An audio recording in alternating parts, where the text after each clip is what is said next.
And then we will move on to item E, review of Federal Healthy Hunger-Free Kids Act. Gotta apologize. I don't know what time were you up this morning? Yeah. 4:30. I'm all right. That's it. And we'll let you move right into the food service. He gets to sleep until 4:30 in the afternoon. Yeah. Good evening. Hello.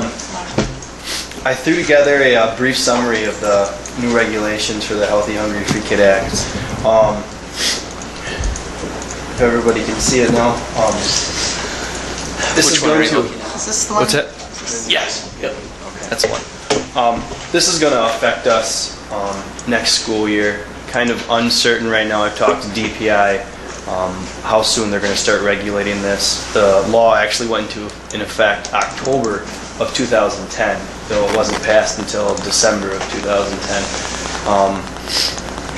As you can see, there's this is a few. This is about 20 out of the 150 changes that they actually had in the bill. So some of these are really good.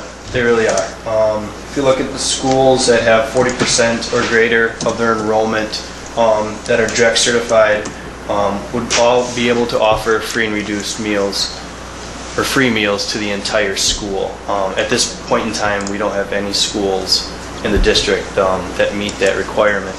There is one that's close. It's about 5 students off. Maybe next year, some of those schools may actually meet their requirement.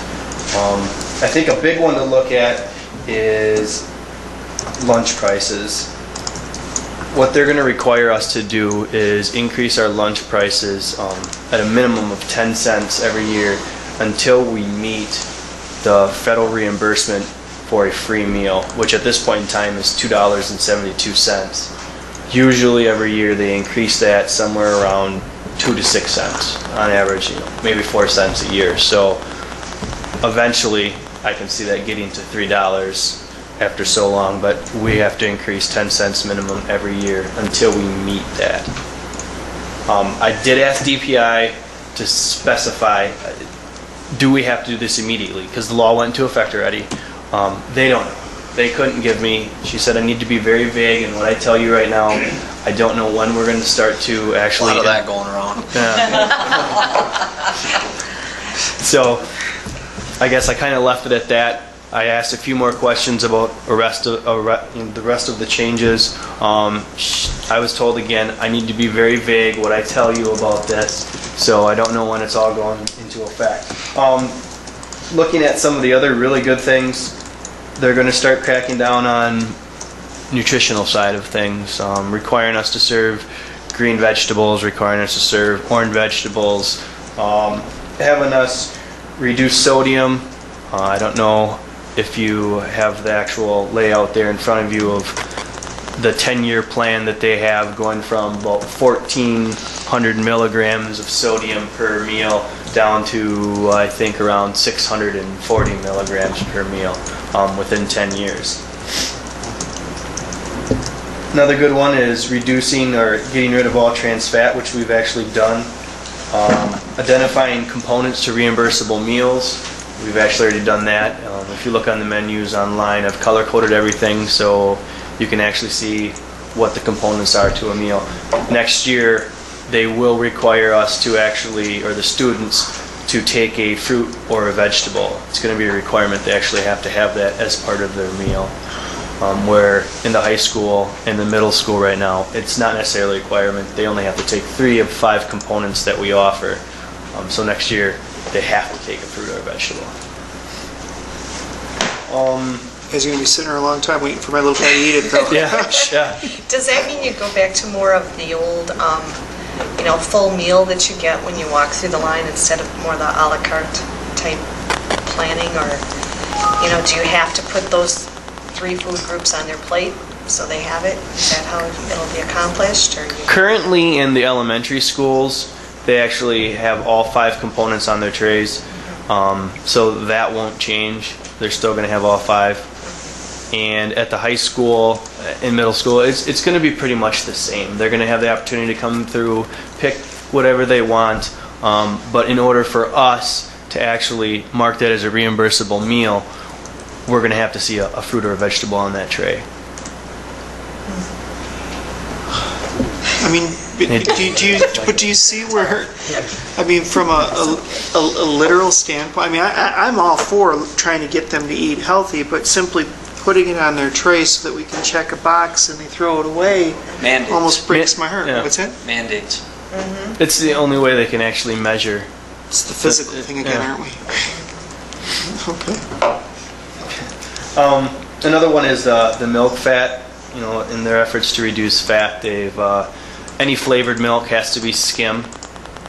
We already serve skim chocolate milk. It's the only chocolate milk that we have is skim. And actually brought it to the nutrition committee students last week, and none of them were aware that it had been skim milk all year long. So Sneaky. it was kind of sneaky.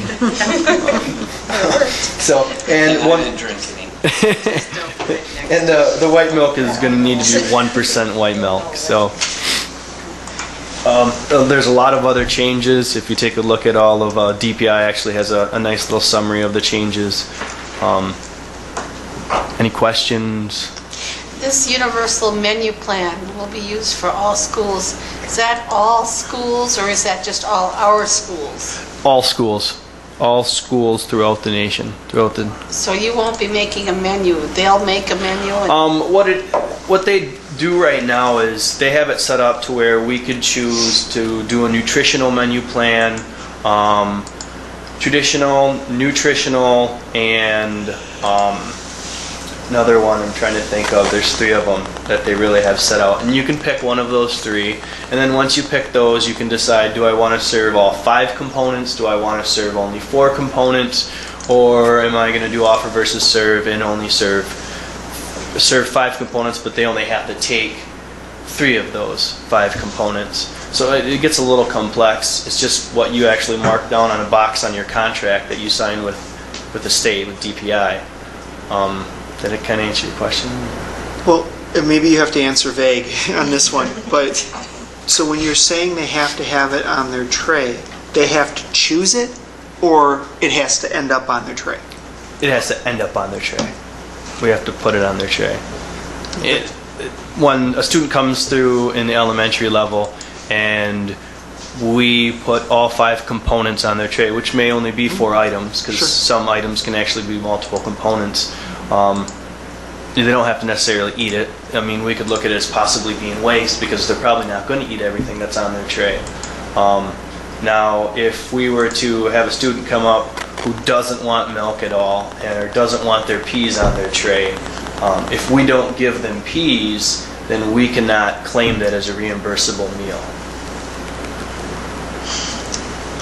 In through the outdoor. What we do for milk, especially when we have lactose intolerant students, we put the milk on their tray at the beginning of the line, and when they get to the end of the line, they have a little table, and they just set it down and go sit down, and that's what we do with that. So, But are there other options besides having milk if they're lactose intolerant? DPI doesn't actually recognize lactose intolerance.